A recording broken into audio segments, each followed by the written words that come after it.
மோடி அரசு என்ன செய்தது என்று சொன்னால், அவர்களுக்கு வேண்டப்பட்ட ஓய்வு பெற்ற ஒரு நீதி துணைவேந்தரை அவருடைய தலைமையில ஒரு குழுவை போட்டு, அதில் பெண்களுக்கோ மற்றவர்களுக்கோ எந்தவித பிரதிநிதித்துவம் கிடையாது.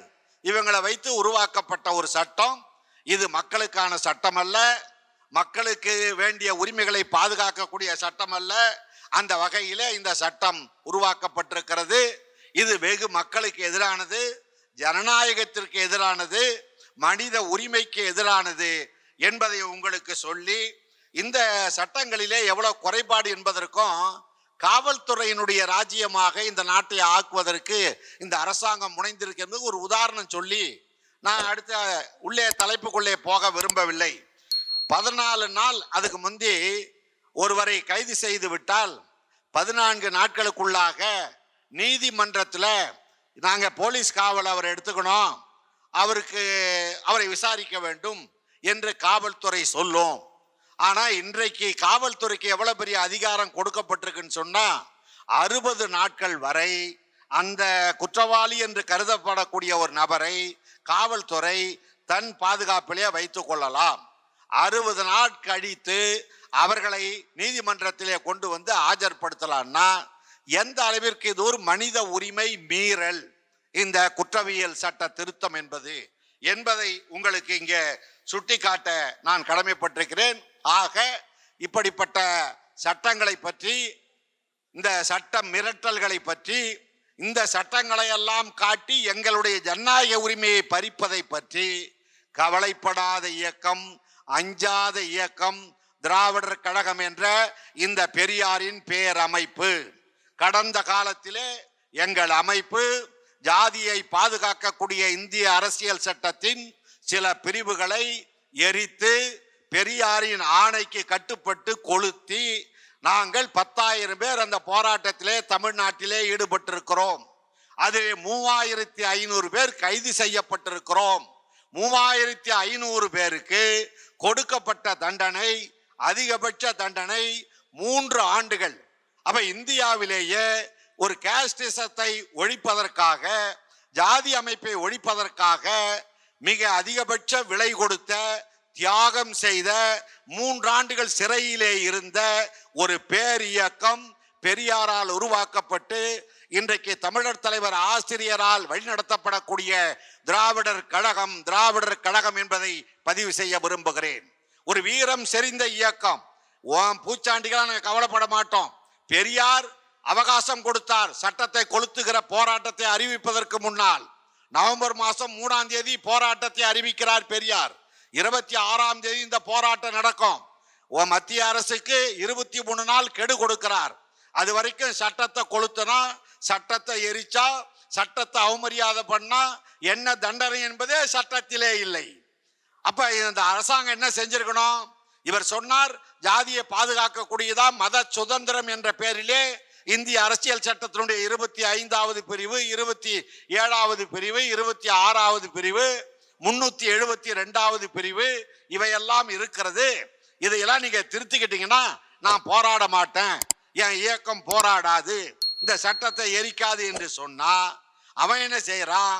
இவர் சொன்னதை ஏற்றுக்கொள்ள மறுத்து இப்படி சட்டத்தை அவமரியாதை பண்ணா அவங்களுக்கு என்ன அதிகபட்ச தண்டனை கொடுக்கலான்னு அதுக்கு ஒரு குழுவை போட்டு அதன் அடிப்படையிலே 3 ஆண்டு வரை கடுங்காவல் தண்டனை. ஒரு குடும்ப தலைவன் 3 ஆண்டு காலம் சிறைச்சாலைக்குள்ளே போயிருந்தால் அந்த குடும்பம் என்ன கதிக்கு ஆளாகி இருக்கும்? அதை பற்றிலாம் கவலை எடுத்துக் கொள்ளாமல் எங்கள் தோழர்கள் ஈடுபட்டார்கள். அதனால இப்படிப்பட்ட மிரட்டல்களால், இப்படிப்பட்ட குற்றவியல் சட்டங்களை நீங்கள் திருத்துகிற காரணத்தால் எங்களுடைய உரிமையை, உணர்வுகளை உங்களால் எதுவும் செய்துவிட முடியாது என்பதை மோடிக்கு தெரிவித்துக் கொள்கிறோம். அவர்கள் இன்றைக்கு மக்களை அச்சுறுத்துவதற்காகத்தான் இப்படிப்பட்ட சட்டம். அவங்க நோக்கமே என்னன்னு சொன்னா, இந்திய அரசியல் சட்டத்தையே முழுவதுமா இப்ப மாற்றுவதற்கு அவர்கள் ஏற்பாடு செய்து கொண்டிருக்கிறார்கள். அவர்கள் நாளைக்கு அமைக்க எண்ணிக்கொண்டிருக்கக்கூடிய இந்து ராஜ்யம், ராமராஜ்யம், அந்த ராமராஜ்யத்திற்கு ஒரு சட்டத்தை அவர்கள் மாதிரி சட்டத்தை வடிவமைப்பு செய்திருக்கிறார்கள். அது மனுசாஸ்திர அடிப்படையிலே உருவாக்கப்பட்டிருக்கிறது. அதெல்லாம் எழுதி வச்சுக்கிட்டு இருக்கான். அதுக்கு ஒரு பேஸ் அடிப்படையாகத்தான் இப்படி ஏற்கனவே வேளாண்மை சட்டங்களை திருத்தினார்கள், குடியுரிமை சட்டங்களை திருத்தி இருக்கிறார்கள். இப்ப குற்றவியல் சட்டங்களிலே திருத்தத்தை அவர்கள் மேற்கொண்டிருக்கிறார்கள். எனவே இதை எதிர்த்து முறியடிக்க வேண்டிய கடமையும் பொறுப்பு நமக்கு இருக்கு. இல்லைன்னா இந்த நாடு இந்து நாடா மாறும், இந்த நாடு ராமராஜ்யமா மாறும்.